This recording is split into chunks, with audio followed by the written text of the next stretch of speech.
There is no energy shortage, and our next guest will prove it.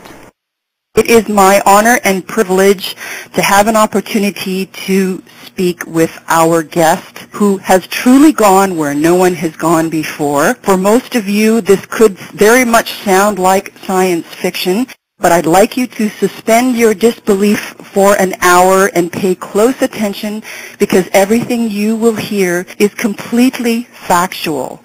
I would love for Mr. Ralph Ring, who is with us today, to give us a brief summary of the opportunity that presented itself to him as a young engineer to work with Otis T. Carr, who was a protege of Nikola Tesla. And all of the listeners who've been following this podcast know how much I have appreciated the work that Tesla did, regardless of how it may have been manipulated by, this is a judgment statement on my part, but I truly feel that a lot of the people that used that information could very well be classified as robber barons and manipulated it for causes that were not in the best interests of humanity at large, which is in complete contrast to the perspective that our guest has on our progress and our potential. So without further ado, Mr. Ring, please give us a brief rundown on how you encountered Mr. Carr, what you had done prior to that, and what led you to where you are now. Certainly. Hello, and thank you everybody for listening. I thank the source for my opportunity to talk to you today. Basically, I should start, I guess, with my background as a child. Growing up, I was always interested in nature. I was raised in the woods. I learned firsthand not to fool with the laws of nature till you understand what you're doing. I did that by encountering an anthill one time and trying to pester it. I tore the anthill apart, for which I got rewarded with stings all over my body, and I had still a mile or so to walk home from school. A very, very painful lesson. My sister and I walked 7 miles round trip to school through the woods. Every day we'd learn a new lesson about nature and her laws, and that stayed with me as I grew up. I eventually wound up in school where the teacher was explaining that bumblebees don't fly aerodynamically. And at that moment, I was looking out the second-story window of the classroom, and there was a bumblebee staring me in the face. So I thought, wait a minute. And because I had a close affinity to nature, I decided to just kind of suspend my academic education and go back to the woods, which I did. And I contacted then a person, or he contacted me actually. It was a phenomenal happening, that wrote a book called Tomorrow's Energy Need Not Be Fuel. His name was Arthur Aho. He said that I should give credit to the professor that was teaching us about bumblebees. He said they aerodynamically they don't fly, but they do levitate. And the way they do this is by the beat of their wings create frequencies and vibrations, and next to the next throat, they have a hollow cavity, and this is referred to as a resonator cavity. Once the wings start beating, they increase till reach the resonant energy field around them, which in this case, as an analogy, I'll use the Earth's 8.7 cycles per second, or hertz. Once this is reached and maintained, the bumblebee then creates its own force field and is able to... Extraordinary! Wow!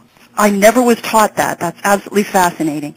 Well, I'm glad I got something going here. You need to know where you're at because sometimes I lose where I'm at. Okay, so then I decided to, for the most part, touch base in school so I could learn the language and how to decode what was being taught, and always reducing it down to simplicity, because everything I learned in nature is very, very simple. It is the essence of simplicity. And everything I've ever done has always been simple, except when I listened to academia and got a little confused and had to iron it out or unscramble it. From there, I was very keenly interested in magnetics all my life since I was a kid, and I always thought, as far back as I can remember, why aren't there floating homes and floating cities here? This the idea of floating homes and cities and countries was very, very real and simple to me, and I felt this was then my mission to see that this happened, if it hadn't already, because I felt that it had always been and should always be in a system of free and unlimited abundance of energy, which magnetics offers. So I started pursuing this.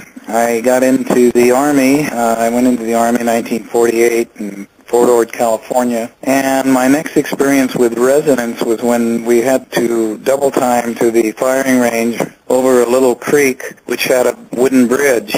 And every day as we double timed over the bridge would collapse. The boards would start vibrating and buckling and coming apart. And it stayed that way till a very smart young engineer said, well, you're reaching a resonant frequency of the boards by your cadence. You happen to reach it. It's similar to a high C breaking a crystal or a guitar string on one end of the room striking the guitar string on the other end of the room. It's resonant frequency.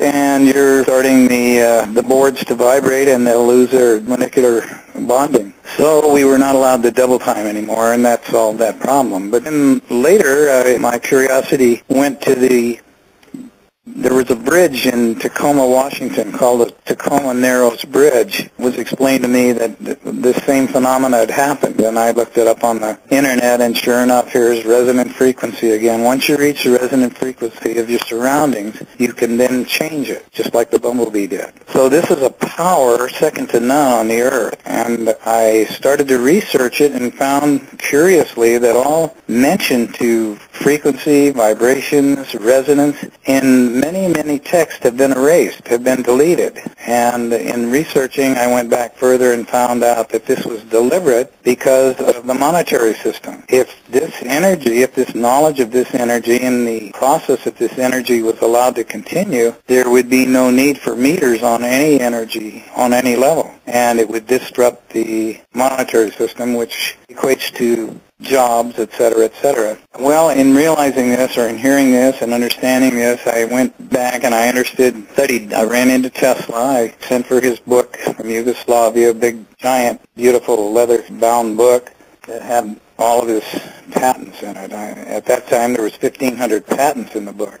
What year would that be? That was in 1957 or 8, I believe. Okay, great. Just so that people get a chronology of how far back this takes us. Sure. Well, in studying Tesla, I found out that he had done many, many wonderful things, as everybody that studied Tesla knows, and that he ran into, I'm getting a little ahead of myself here, I guess, but anyhow, I'll bring it back. He ran into trouble with the monetary system as well when he was working with the Edison company. There was a tremendous fear that he might exceed the range and the offerings of Edison with direct current and replacing with alternating current, stating that he could put energy in, around, and through the earth immediately.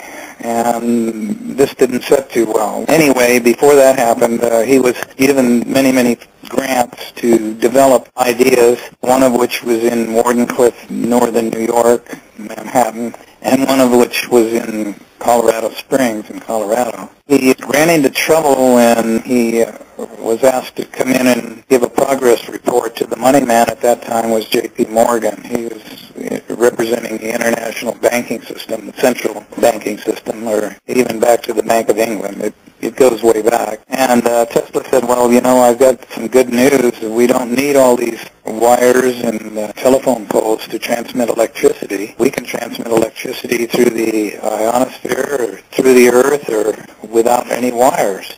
And Morgan said, well, then that's going to really ruin this monetary system because we have all these people in jobs working in the lumber industry and the copper industry that produce telephone poles and wires and so forth. Tesla said, well, they're not needed. Their energies, we live in a whole sea of energy and it's abundant everywhere. We don't need to do this.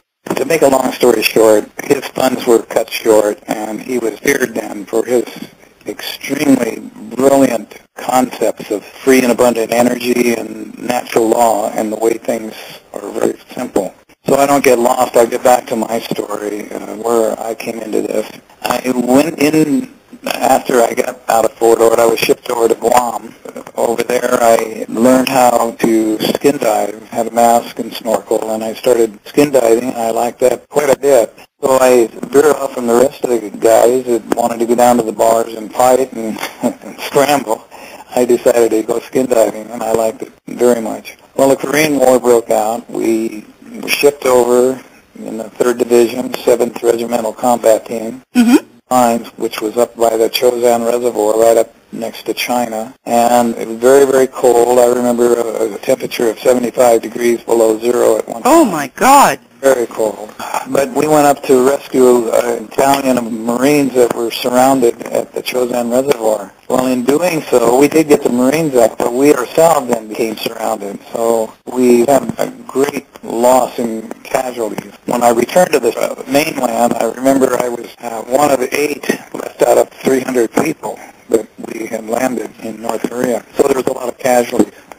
Anyway, I was wounded several times. I was wounded 4 times and had frostbite on both hands and feet. Wound up in the amputation ward in Japan. They managed to save my feet because I decided to use what I knew about nature and natural law, use my mind to overcome the loss of my feet. I wasn't going to let them do it, and so I didn't. I didn't lose my feet. Thank God for that.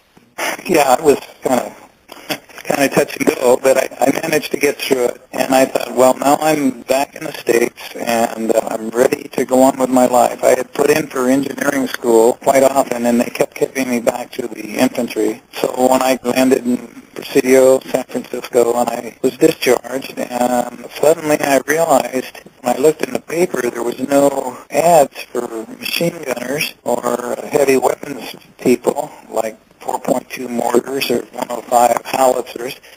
So I didn't know what to do. I had a very limited education and decided, and after pondering and meditating on it for a while, that the only thing I really knew was skin diving. So I started a skin diving business, and overnight it was a complete success. Everything went up. I hired other divers, and the business was going very, very well. I came from a rather prominent family background. My dad, my uncles were all very, very situated in the government and city managing and port directors, et cetera, et cetera. My one uncle, Bill Ring, had a lot of property in Newport Beach, and he had the Irvine Coast Country Club. He owned 51% of that and expected me to come out of the service as a captain or better or don't come home. Oh, my. That's rather an ultimatum. Yeah, really. And my dad felt the same way. He was the port director in Santa Cruz, California, and my other uncle was senior and vice president of something in Monterey, California. So they had the coastline tied up where they wanted their son and nephew to be something of pride when I came home. Well, I couldn't come back as a machine gunner and a heavy weapon, so I did build a business up to where it was quite successful and had a good reputation in the diving field. So I called, and they wanted me to relocate in Newport Beach area, and I did. I came down there, and business grew from there very successfully, and I was accepted back into the fold of the family because I had something going that was making money, etc. So anyway, getting on with the good part of the story, I suppose, is that from there I met a girl, we got married, we had a couple of children, and this was coming up now into the late 50s, 57, 58, I believe it was there, 56 maybe, I don't know. And I'd been diving quite frequently out around the islands, and I did all kinds of diving, photography, recovery, repair, insurance claims, etc. And I was known for taking risks because the money was greater, and I liked the money, so I took a lot of good risks, but I was very careful and managed to not have any accidents. So this one day, a dive boat from U.S. Divers Company pulled up alongside, and they heard about my reputation and wanted to know if I would be interested in a position with U.S. Divers. That's Jacques Cousteau started the Aqualine and created U.S. Divers. Mm-hmm. And coincidentally, they were located in Santa Ana, which is just a few blocks away from where I lived in Costa Mesa. So I told my wife, and she said, sure, that you'll have shoreline duty then. You'll be closer to home and the kids and everything. So I went in and talked to them, and I eventually rose to be their head research and development diver. they had called me into the office one day and said that Jacques Cousteau wanted to put another research vessel on the West Coast, and would I be interested in being the head diver? And I said, well, sure, that'd be great. But they said, well, there's only one thing. We've got a boat, but it's got to be completely outfitted, and it's going to be a year or two before this happens. Meantime, would you mind extending your R&D talents to testing out by Catalina Island, testing different equipment? And I said, no, that's fine. So I started to do that, and I'll cut some of this stuff short because I got a long story here, but I had a couple of near misses, and one of them was I ran out of air at 250 feet. Oh, God. And had to come up rather abruptly. But to the experienced divers out there, they know that that isn't as serious as it sounds, except it's very, very awkward and very, very painful because you have to keep exhaling all that way. But I came up, and as soon as my wife heard that I'd had an accident, she decided one day to give me a one-app on top of my cornflakes and said, we need you closer to home. You better get out of this and get something on land. It was getting a little dangerous, I guess, for her anyway. For me it wasn't, but for her it was. Well, the ad was for a research and development lab tech for a business called Advanced Kinetics. That was located in Costa Mesa. I told her, well, I don't have any academia experience. I don't have the degrees or anything to do that. And she said, well, you're always tinkering with things and building and inventing things. Just use your natural talents and see what happens. Well, I did. I went up to Advanced Kinetics, tried to look for somebody so I could apply for a job. It was noon hour, and everybody was out to lunch. So I was walking down the hall, and I crossed past the director's office. His name was Dr. Weinhardt. He said, what are you doing? I said, I'm looking for a job. He said, well, they're out to lunch. Come back. I said, okay. And then he said, well, come in and tell me what you do and what you're looking for. Well, I went in and I told him I'd been diving, but my wife wanted me to find something more suitable for raising a family. And I had got out of the service, and I told him about that, and he said, well, what else have you done? I told him about my interest in natural laws, that everything I did was predicated on natural law, and I found everything to be quite simple. So he asked for a few ideas along those lines. I gave him some ideas on how simple things can be solved, and that my main interest was magnetics. Well, he said that one of his engineers quit just a few days before that on a very important experiment with magnetics, and would I be interested in the job? And I said, well, sure, but I hadn't even filled out an app or anything. He said, no, go to work tomorrow morning and we'll take care of the rest of it. Well, I thought that was kind of funny, but it fit. It fell right into place for me. I did go to work, and my job was to fire electrons via a cathode ray tube through a magnetic field, negative and positive, one on each side, without deflection. Try and get one electron through the field without deflection. And he said, that's all you have to do. And we got all the power of Boulder Dam behind us, so you can just keep increasing the force until you get one to go through. Well, I had a high-speed camera and an oscilloscope, and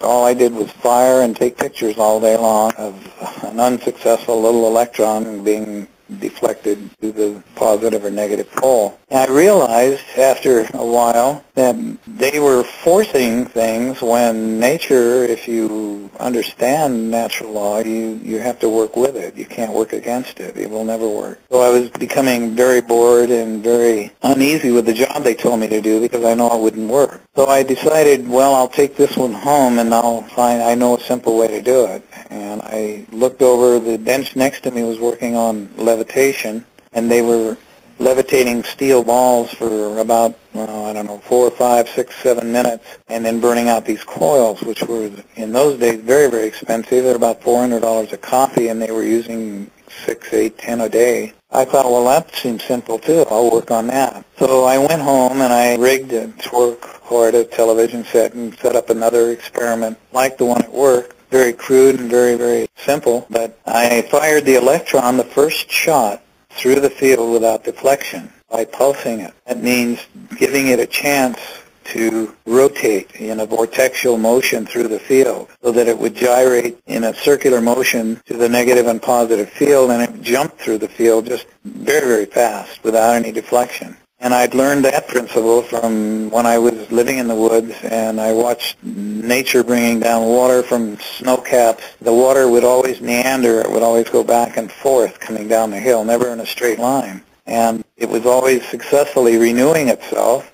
We would have, in cleaning the ditch, which I had the pleasure of doing as a kid, dead animals upstream, and we learned that just a few feet, actually within 10, 12 feet downstream, the water was pure enough after testing to drink. That anything that gets into the water is naturally churned and boiled and turned over with the nitrogen and so forth, and made clean enough to drink.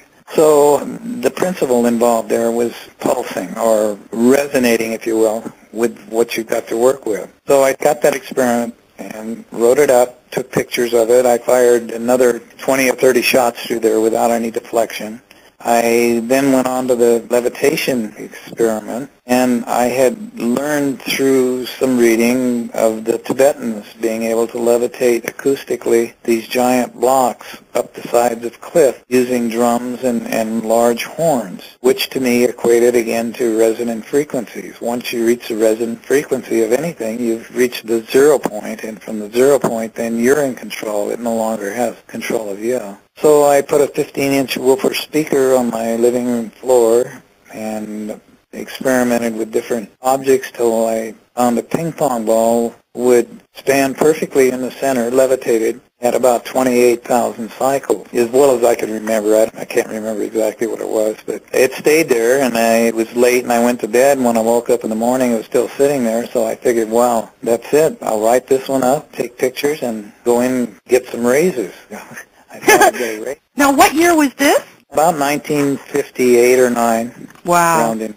So I went into Dr. Weinhardt, and I was kind of cocky then anyway, and I thought, boy, I'm going to get a tremendous raise because this is simple, nothing to it. And I went in and talked to him, and he said, Ralph, I know that's simple. He says, I've got a PhD in physics, I'm a physicist, and I know where you're going, and I know what you've done, but there's something you don't understand, and that is that this is a government-funded research and development facility. We are paid to look for answers, not find them. So that's so depressing to hear.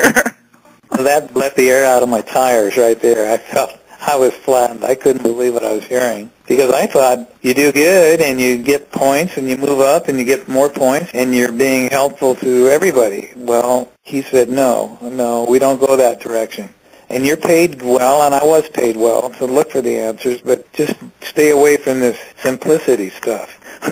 So I said, well, I don't know about this. He said, go back to work. We'll give you a little more in your pay envelope. Just don't talk to the other engineers. Don't talk to anybody about this. Just go back to work and forget about it. Oh, that's so deeply disheartening. I'm sure it was just devastating for you. Yeah, it really was, because things are so simple.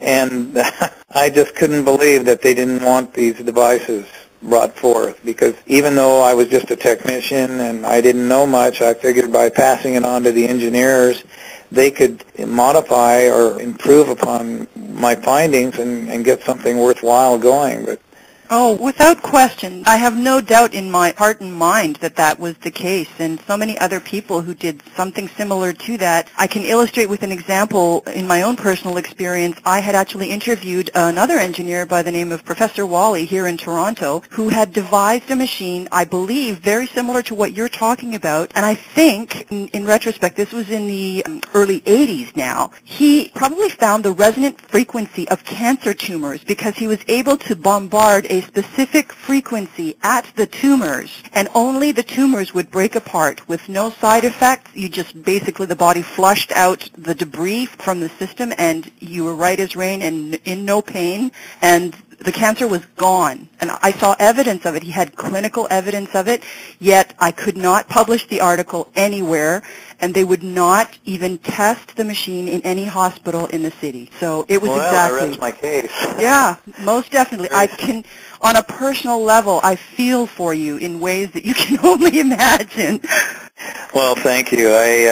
Fortunately, things are in flux at all times and subject to change, and if you keep on something long enough, it will come to fruition. And the rest of my story, I'll bring it up to date with what's going on now. But at that time, I was very discouraged. I thought, well, geez, what am I going to do now? I shot my best shot, and I did go back to work, but I worked, I think, a week and a half, under 2 weeks, and I got so discouraged and bored and so forth that I had no fear about leaving the job. I thought I could do that. I had the fear of facing my wife with no job, but I decided that's all I could do. I couldn't go on wasting my time and stuff there. So I did. I had to quit. Well, God bless you. You're an incredibly honorable man, and if there were more people like you, simplicity of what you discovered is absolutely beautiful, but it's also something that people have been programmed not to embrace. The whole notion of lining up with nature has been completely discouraged, as you've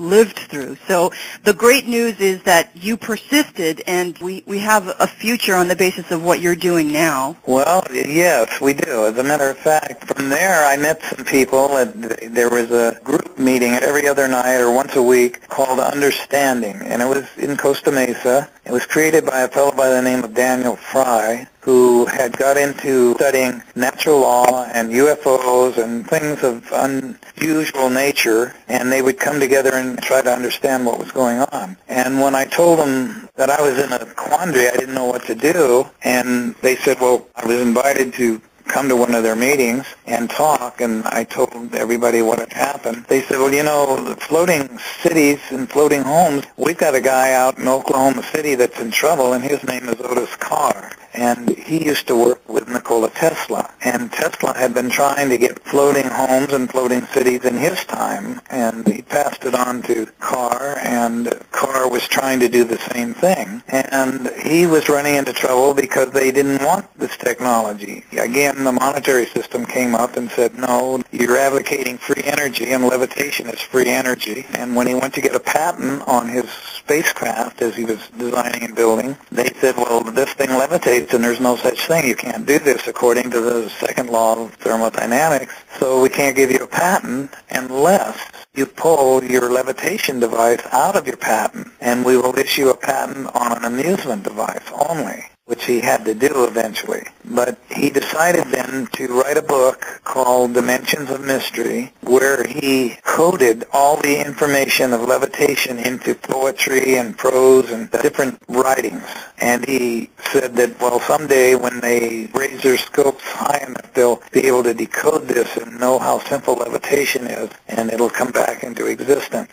Well, anyway, they said he was in trouble, and they wanted to bring him out to California to meet me because we had a synergy there. We were both wanting to do the same thing. So he came out, him and his entourage. He had about 6, 7 engineers and public relations people. Major Wayne Aho, who was a famous intelligence officer in the Army, had got out of the Army discouraged because he was in charge of UFO disclosures, and he kept documenting actual sightings and so forth, and when he took it into the superiors, they kept saying to shut it down and shut it up and don't talk about it. So when he got out, he was trying to work in the areas of free and abundant energy, and when he ran into Otis Carr and flying discs, he felt at home. So he became our PR man. So they came out, we met, and they said, well, we're going to put you up at Lake Arrowhead for a while because we want to find a place for you guys to work and operate and start building these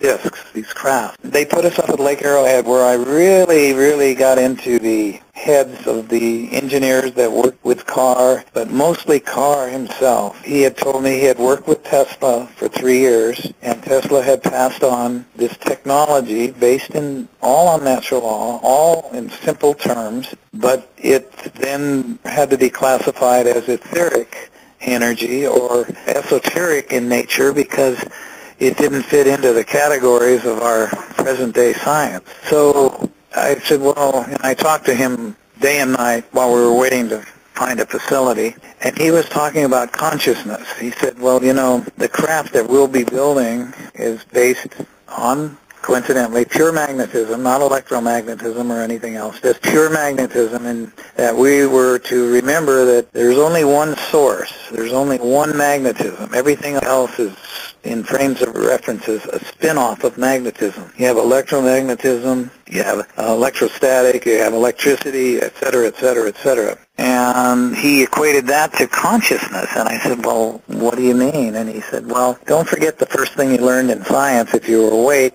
that energy cannot be created or destroyed. And I said, yeah. And he said, well, guess what? Energy is who and what we are. We're living and creating the illusion around us. Our environment that we perceive is created in, if you will, nanoseconds by the shutters or the frames per second that our eyes are resonating at. The resonant frequencies are creating the illusion of everything we perceive. And we're doing it so fast we don't realize it. We're spinning. Everything is in motion. But we perceive the stillness because we are stopping at frames per second. And I said, well, yeah, okay, I learned kind of something like that when I was a kid. I used to see things. When I'd get excited, I'd see more things than when I wasn't excited, and I was wondering what the heck that was. And he said, well, you're raising your vibratory rate, you're raising your frequencies. I said, well, what's that got to do with the craft? And he said, well, you'll soon see. About a week or so later, they called us and said, we found a place just over the hill from where you're at in Apple Valley, California. That's next to Victorville, and the laboratory was located in Hesperia. With the full facility, and it was already had its machine shops and its workshop, warehouse, offices, and everything were already intact. And we thought, wow, this is neat. So we knew that somebody somewhere was helping us, and we started to work right away because Carr was a hunted man. They wanted him to stop. They didn't want the idea of free or abundant energy to leak out or anything to do with resonant frequencies. That was not to be spoken of. Well, we went down and everybody got to work, all the engineers. We got our materials and stuff, and we started designing and building small prototypes that we could operate. But all this time, Carr was raising our consciousness by telling, and this was passed on by Tesla. He said, you've got to realize the difference between the brain and the mind.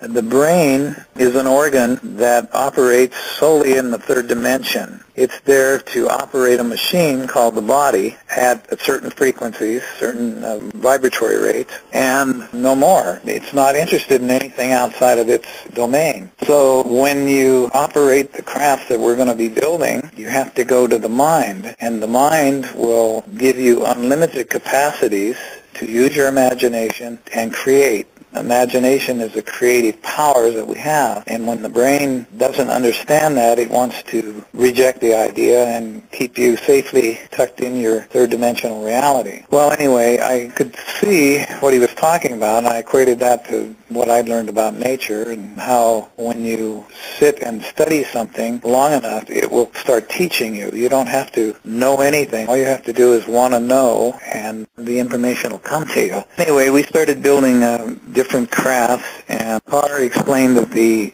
speed of the brain is very slow because you have to calculate what you're going to do and how you're going to do it and when you're going to do it, and the speed of the mind is thought itself. If you equate this to thinking of how you would get to Hawaii, you'd have to first of all find a house sitter or babysitter and get your tickets and get your luggage and pack it and get to the airport and get on a plane and so forth and so on. And that's the way the third dimension, or the duality system as he referred to it, meaning that there's a system of duality of right, wrong, left, right, up, down, etc., which equates to a dog chasing its tail. It goes around and around and around, because if you are led to believe something, you can also be led to disbelieve it. And he said, well, that's the brain. He said, you've got to get up into the mind high enough to where the knowing is. You have to get up and stay in the knowing of things. And that equates to, I know I'm hungry, I know I'm sleepy. It's a different state of mind. You don't have to guess.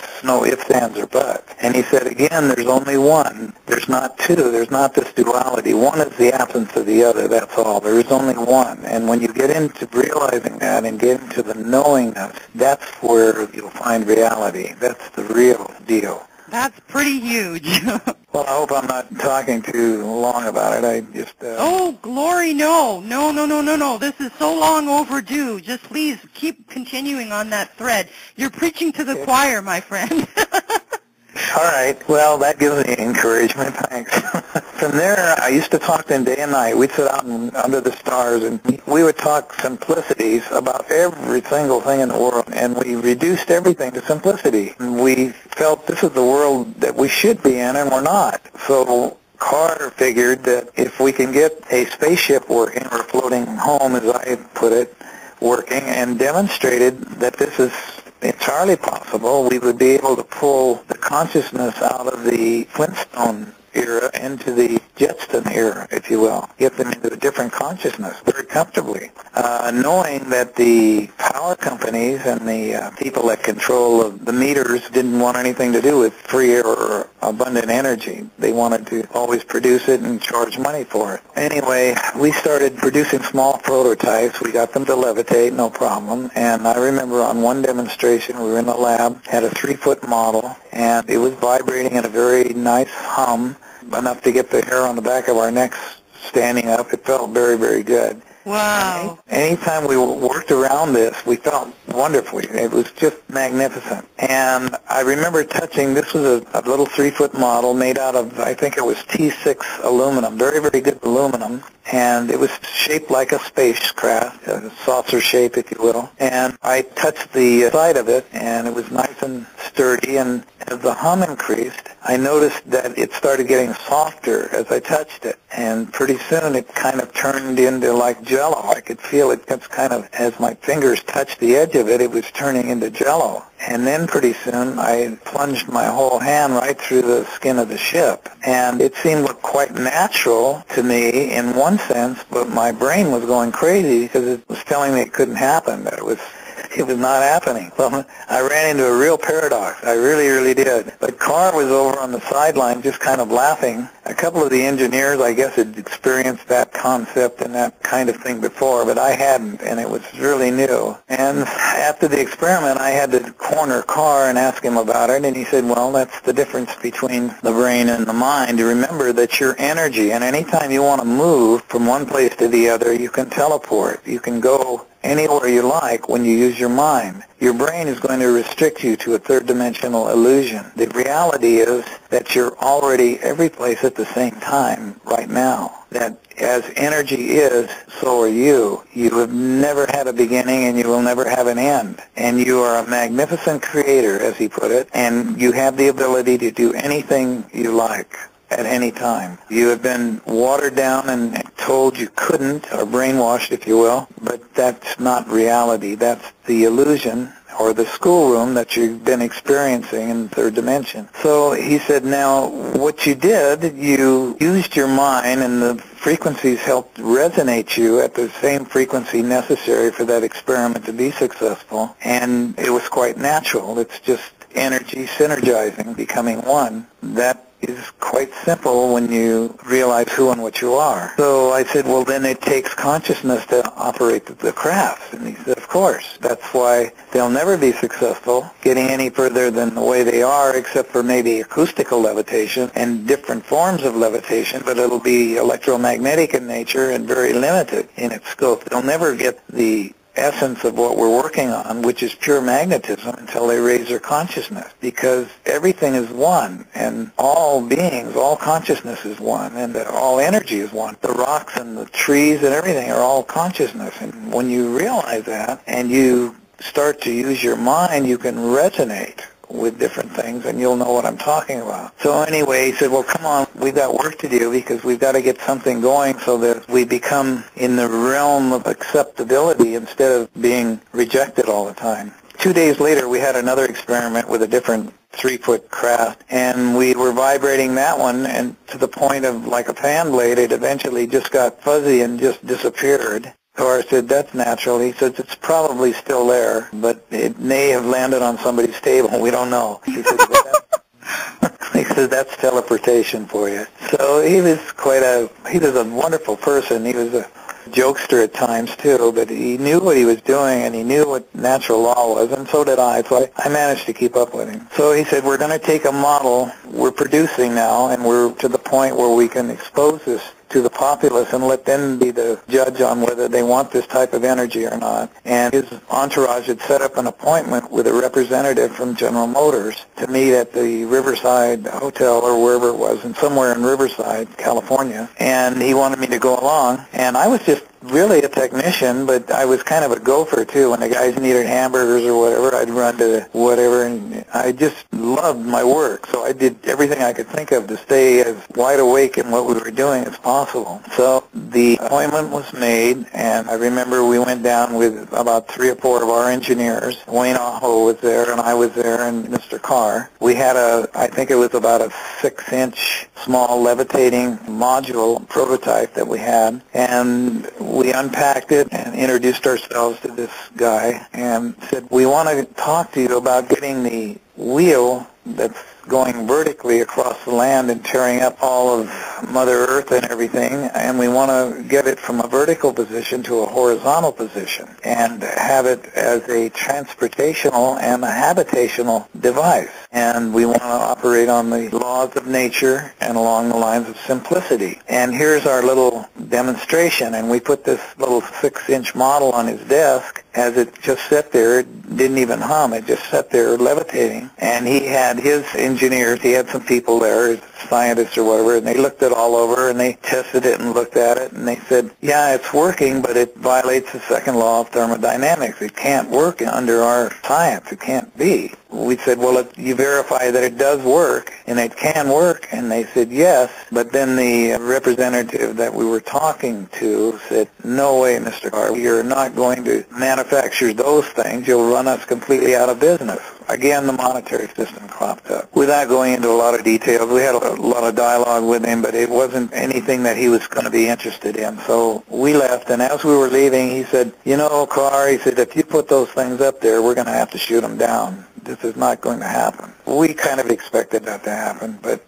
Was that actually a veiled threat? When he says shoot them down, what was he referring to specifically there? He meant that if we produced floating spaceships on our own, he would find a way to destroy us.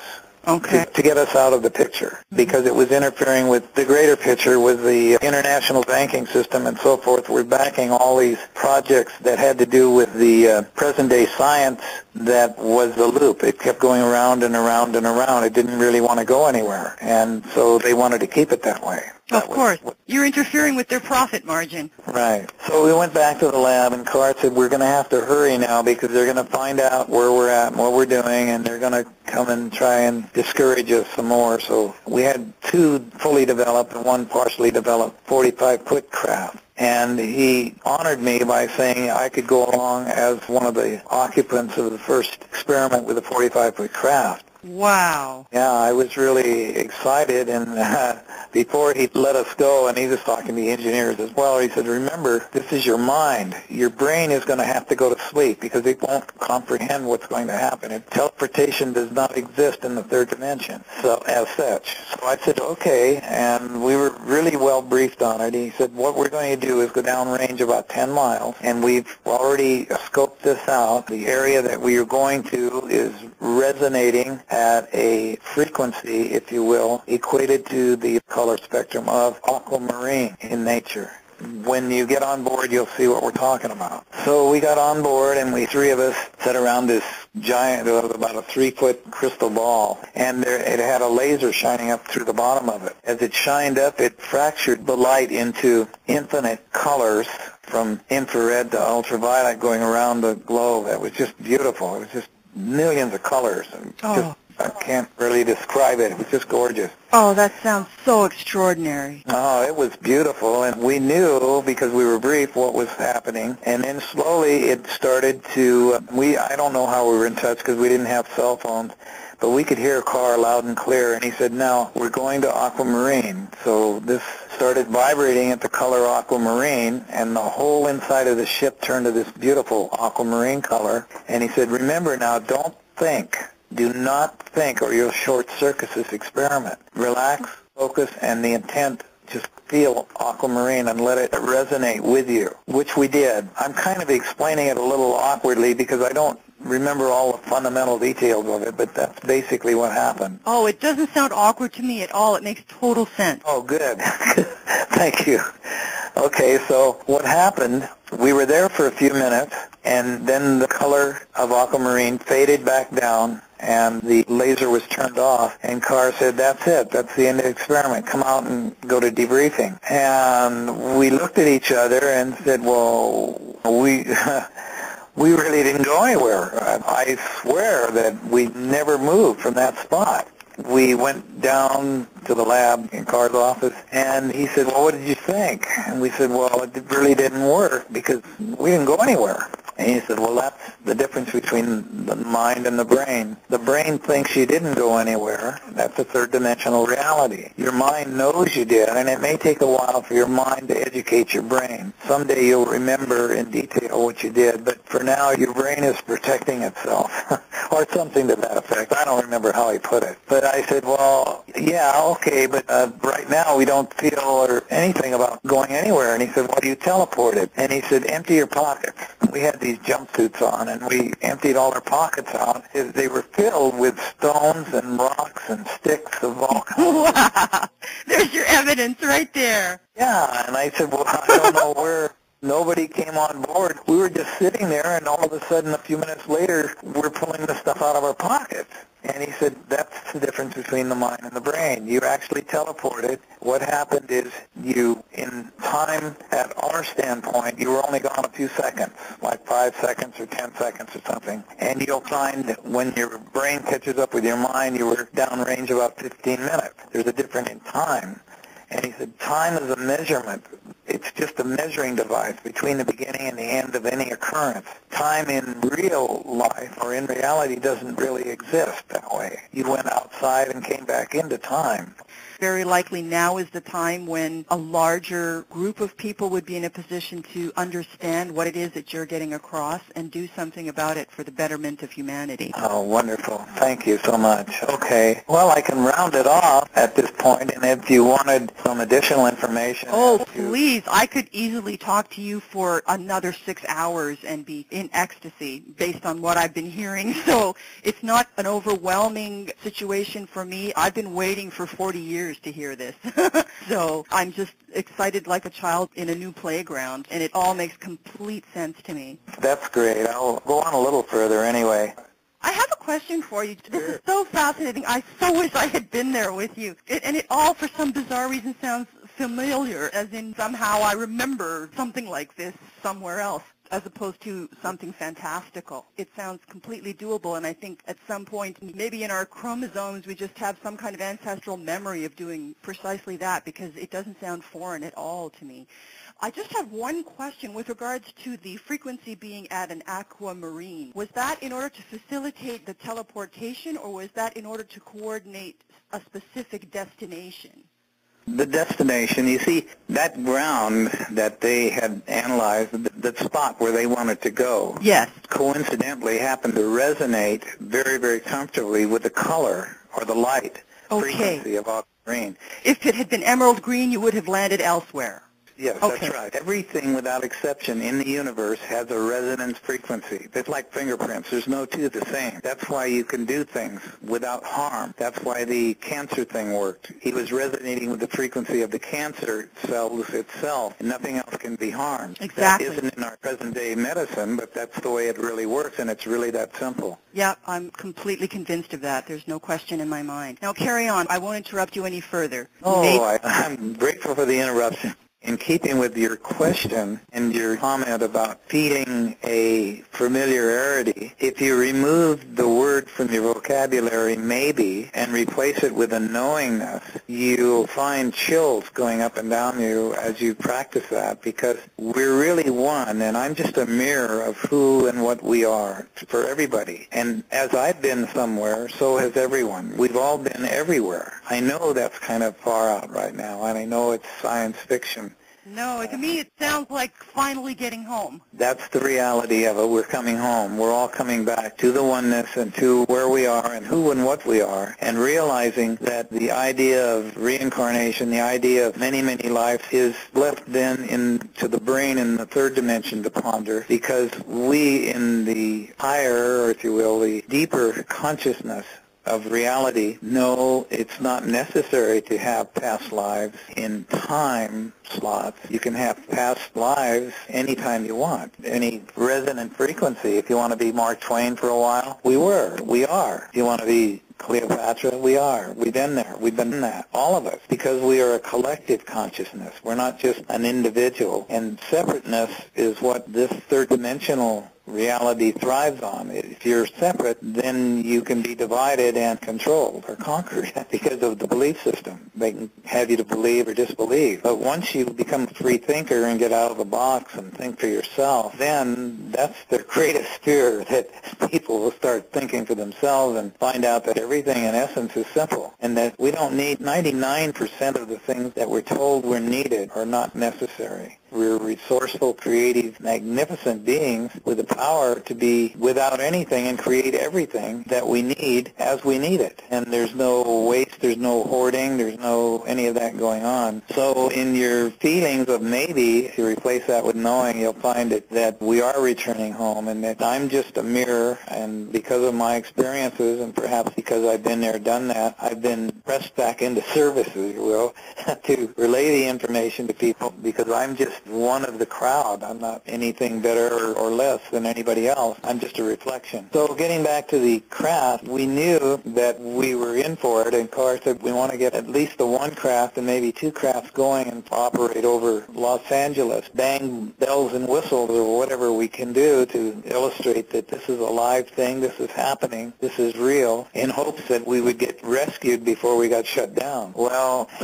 not a week went by before we were visited by 2 or 3 big trucks with soldiers in them, and people with badges and everything came up and gave a piece of paper to Otis Carr that said that we were to cease and desist, or whatever it said, that we were attempting to overthrow the monetary system of the United States, and that they were there to confiscate everything, and we weren't allowed to go anywhere or talk to anybody about it. So anyway, we went in debriefing from these people, and we were told not to associate with each other anymore, not to talk about it, and not to do anything. And while this was going on, they were taking all our files out of our office, and our prototypes and our craft, they were loading them up and hauling them all away. And in 2 days, everything was gone. It wasn't until later, I was in Prescott, Arizona. I was building an underground house built on the same sacred geometry that we built the 45-foot craft on, that I was introduced to a doctor, I can't remember his name, that due to the Freedom of Information Act had gone to Los Alamos, New Mexico, and been allowed to go down beneath the facilities into these underground chambers. And he remembers passing by one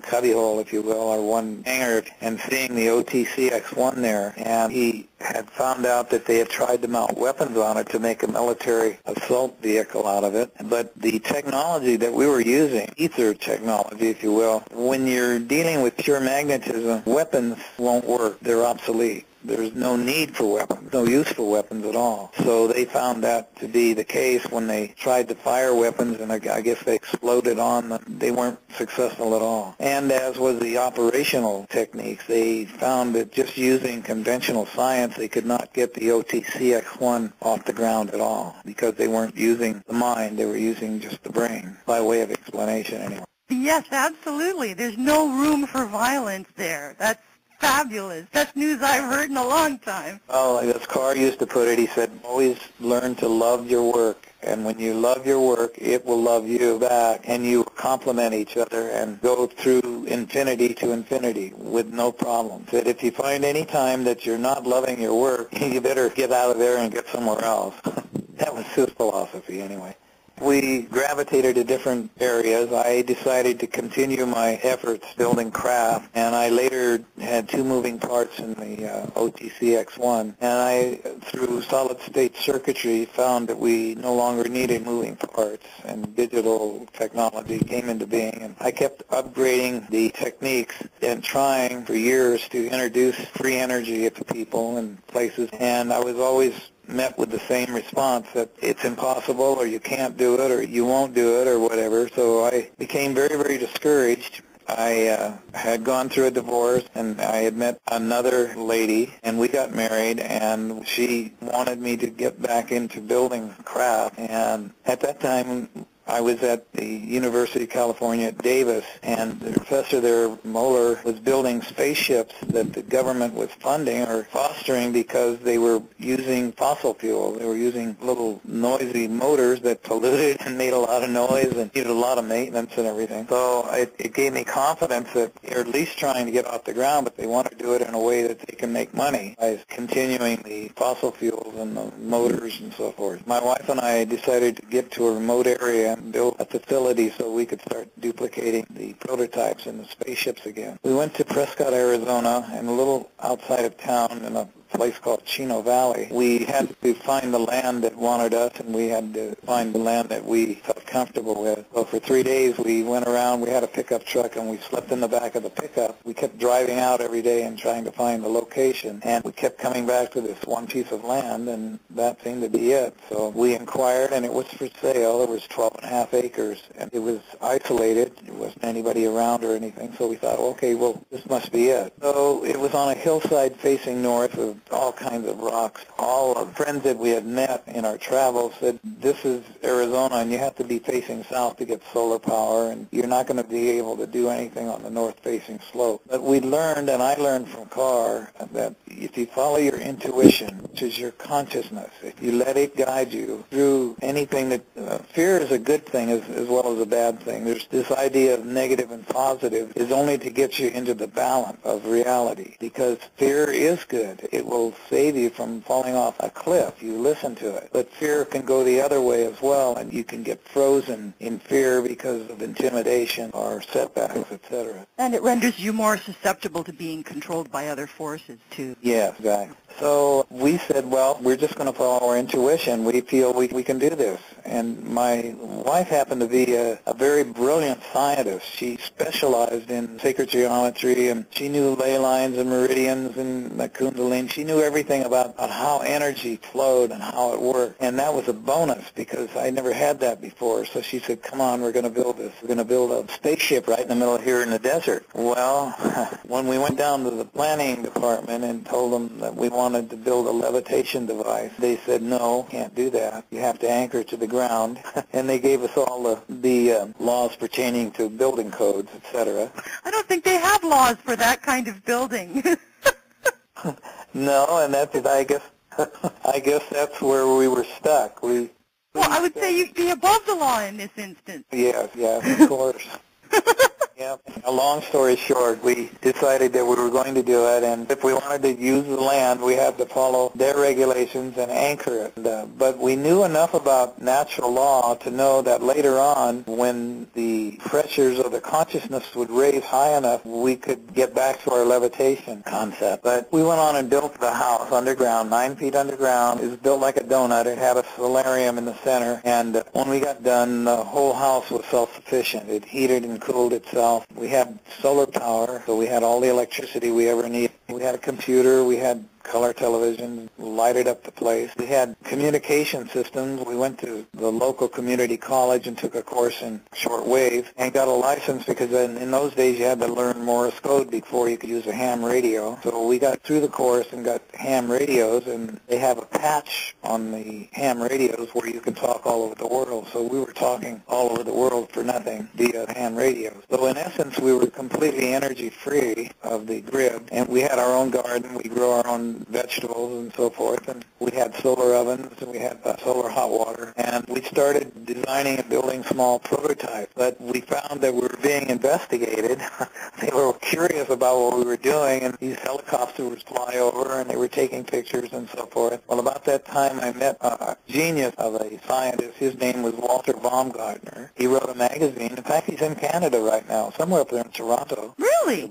I think his last name has changed, but if you're interested, I can get it for you later. Oh, by all means, absolutely. I will. And he was in New Mexico, and he had a place over, I think it was near Magdalena or somewhere in New Mexico, and said, well, let's build them over there, and let's go back and forth. So we said, you're on. So our house was pretty well built, at least the bottom level was built, and we started migrating back and forth to New Mexico, helping and build the spaceships over there. We got the small prototypes built and everything, but they weren't operational, and we kept trying to, he was a brilliant scientist, but he couldn't get into the idea of synergy, that you had to use consciousness to get this thing going. You had to use your mind. that blew him away, and so he unfortunately didn't have any successful working model at that time. So anyway, I guess I should round it off about there. We are doing things now. We've got what we equate to pods all over the place. In those pods are people like myself that have been in the shadows for years that are feeling that the time now is to come forth and present their knowledge and based on their experiences and bring it to the people of our time, the young engineers coming up, and let them look at it and let them foster it to a greater technology. We even have facilities up near the border in Idaho. We have a large facility up there that will be engaged in building the same thing that we tried to do in Apple Valley. We're also extended out to the island of Hawaii. I can't say much about that right now because it's a holding pattern, but there are things happening all over.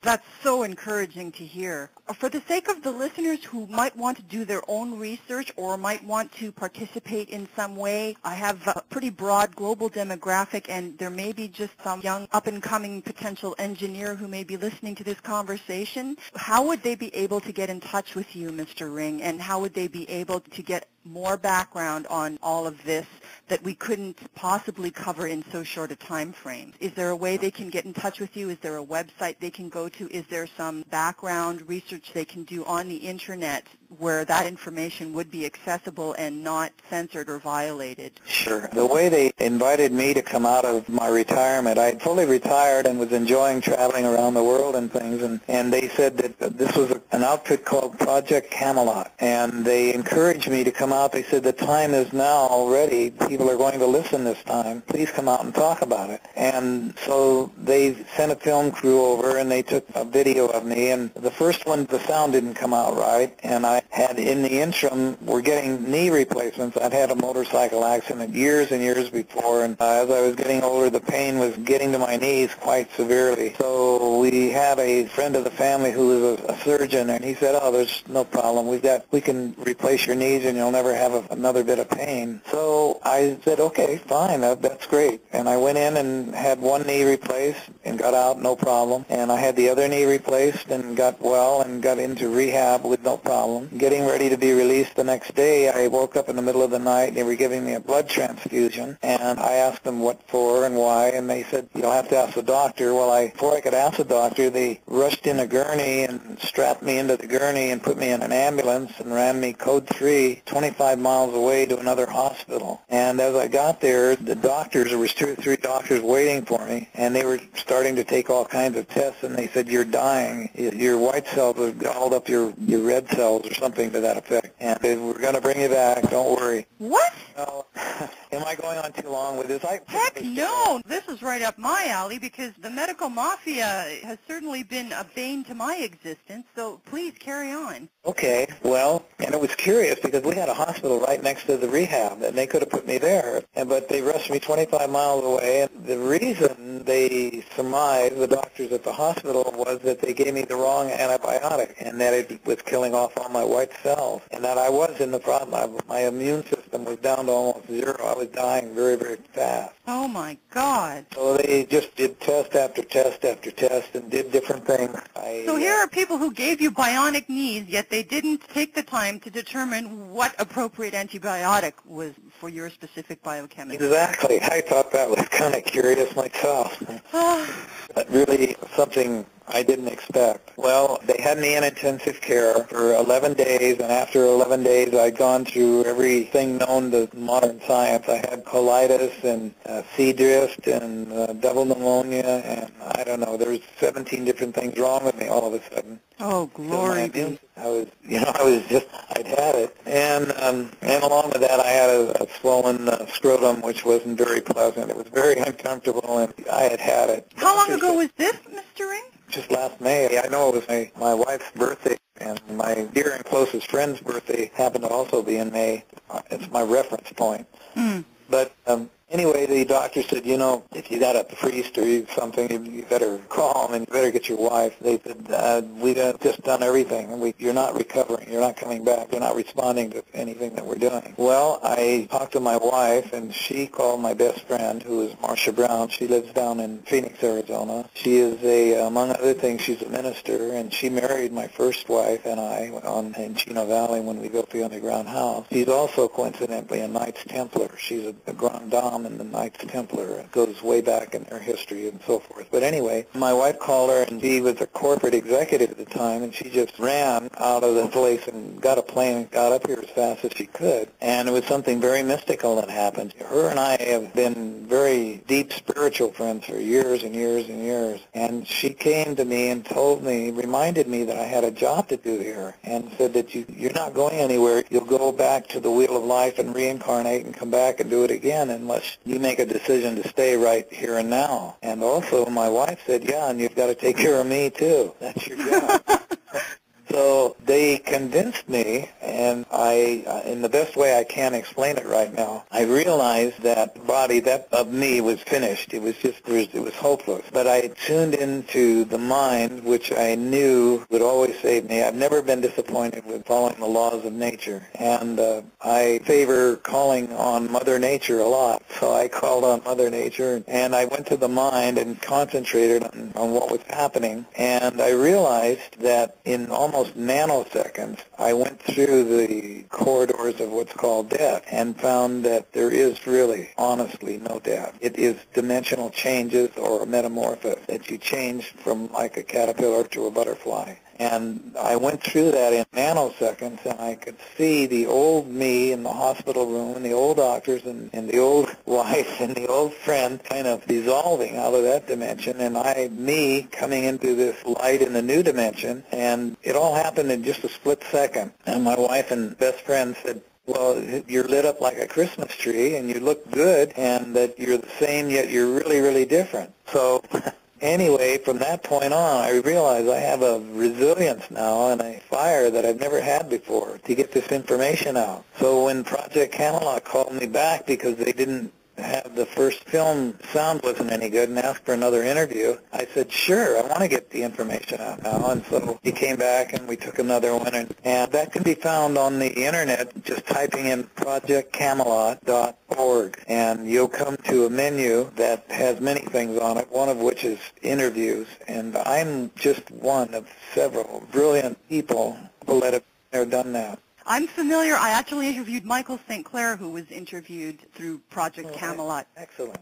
So I will put that link up on our show notes once I've posted this interview so that everyone can basically find it right there and then. Okay. And also I can be Googled in, or you can just type in ralphring.com, and it will take you to several different locations. And I understand there's even a link into Nippon somewhere in Japan. I haven't seen it yet. I've just been told about it. So it's getting global in scope. After I did the interview, I was contacted by the film crew for the Discovery Channel and asked if I would consent to a filming so they could put it on the television. And I said, well, sure. So they came down with their big motorhomes and their film crew and their makeup people and filmed not only me, but they filmed several people down from Canada, as a matter of fact. John Hutchison in Canada was filmed, and then I was filmed, and there was 32 other segments. And it's been packaged up. It was offered to Fox Television, and they wanted to cut it and slice it up, and so the producers said, no, we're going to go with Discovery Channel. And actually, then they decided to take it over to, in fact, they're at Cannes now, at the Cannes Film Festival, and they're showing the clips. Oh, that's fabulous. Yeah, it's going to be something because it has a lot of us. There's 32 of us that'll be coming out somewhere on the media soon. So you don't know what the actual title of this as yet is? Yes, it's titled Somewhere Out There.